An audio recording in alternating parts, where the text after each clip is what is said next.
Le 17 octobre prochain aura lieu la cérémonie de remise du Ballon d'Or 2022. Pour cette édition qui sera la première à ne prendre en compte que les performances des joueurs sur une saison entière, la course semble être moins serrée pour le futur gagnant. Le nom de Karim Benzema est celui qui sort le plus du lot avec, comme concurrent Sadio Mané et Mohamed Salah. Mais cette année, le top 10 du Ballon d'Or sera particulier. Pour une première fois depuis 2006, Lionel Messi et Cristiano Ronaldo ne feront certainement pas partie des 10 meilleurs joueurs de l'année. D'autres stars, comme Neymar Jr, seront aussi absents de ce classement.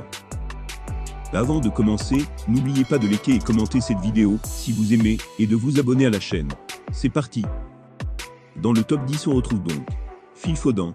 Le jeune milieu offensif britannique prend la 10e place d'10e saison, où il a confirmé tout son talent avec les Citizens. Foden a passé une nouvelle fois la barre des 50 matchs toutes compétitions confondues sous Pep Guardiola. Le joueur de 22 ans, qui a été élu meilleur jeune de la saison de Premier League, comptabilise 13 buts et 14 passes décisives, avec le club champion d'Angleterre. En 9e position, Luka Modric. Plus le vin vieillit, plus il est bon. Cette phrase colle bien avec le milieu de terrain croate de 36 ans. Le Ballon d'Or 2018 continue d'être le métronome du jeu meringue et a été donc une nouvelle fois précieux pour son club cette saison. Avec 45 matchs, 12 passes décisives et 3 buts au compteur cette saison, Modric a prouvé qu'il mérite sa prolongation de contrat avec le Real Madrid.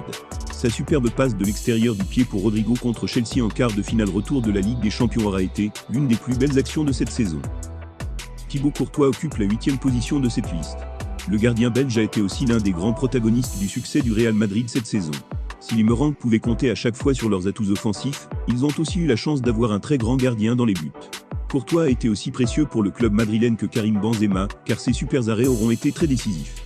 S'il ne pourra que se contenter de cette 8e place au classement, le gardien de 30 ans sera sans aucun doute le vainqueur du trophée Yashin cette année. Vinicius Junior, 7e.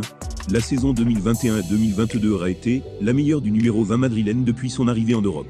Vinicius s'est transcendé, et ses grosses performances lui ont valu une place de titulaire indiscutable dans le groupe de Carlo Ancelotti.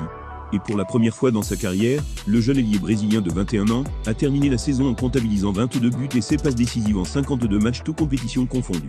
Son but en finale de la Ligue des Champions contre Liverpool a permis au Real Madrid de soulever le prestigieux trophée européen pour la 14e fois. En 6e position, nous avons Kevin De Bruyne. On ne pourra pas rester sans citer le nom du joueur belge au moment d'énumérer les meilleurs milieux de terrain voire les meilleurs joueurs au monde actuellement. Favori pour le Ballon d'Or, l'échec en demi-finale contre le Real Madrid aura joué en défaveur du joueur de 30 ans.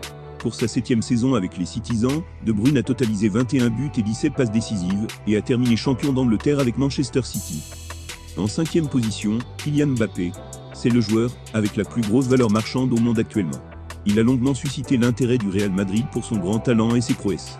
Mbappé est sans aucun doute le meilleur joueur parisien cette saison et de loin devant Messi et Neymar. Le parcours du PSG, qui s'est très vite arrêté en 8e de finale de la Ligue des Champions, aura été le plus grand obstacle pour le numéro 7 parisien dans la course pour le Ballon d'Or. Il a terminé la saison 2021-2022 en tant que meilleur buteur, meilleur passeur et a été élu meilleur joueur de la Ligue 1. Robert Lewandowski sort 4e de cette liste. 2e derrière Lionel Messi au dernier Ballon d'Or, l'attaquant polonais a encore été très prolifique devant les buts cette saison. Avec 57 buts toutes compétitions confondues dont 35 en Bundesliga, il termine une nouvelle fois soulier d'or. Mais avec l'échec du Bayern Munich contre Villarreal en quart de finale de la Ligue des Champions, Lewandowski terminera probablement au pied du podium pour le Ballon d'Or cette année. 3e, Sadio Mané. En janvier, après avoir gagné la Coupe d'Afrique avec le Sénégal, l'attaquant des Reux s'est fait une grande place dans le cœur des fans du football. Pour plusieurs, il mériterait le Ballon d'Or cette année, mais ses performances en club n'ont pas suffi pour le propulser à la première place du classement. Avec 23 buts toutes compétitions confondues en club cette saison, Mané aurait pu faire un grand pas pour le prestigieux trophée individuel cette saison en gagnant la Ligue des Champions. 2e, Mohamed Salah. À mi-saison, le pharaon égyptien était l'un des plus grands favoris pour le Ballon d'Or cette année. Ses grosses performances en Premier League parlaient pour lui et il semblait inarrêtable dans la course pour cette distinction individuelle. Mais Salah a beaucoup perdu collectivement.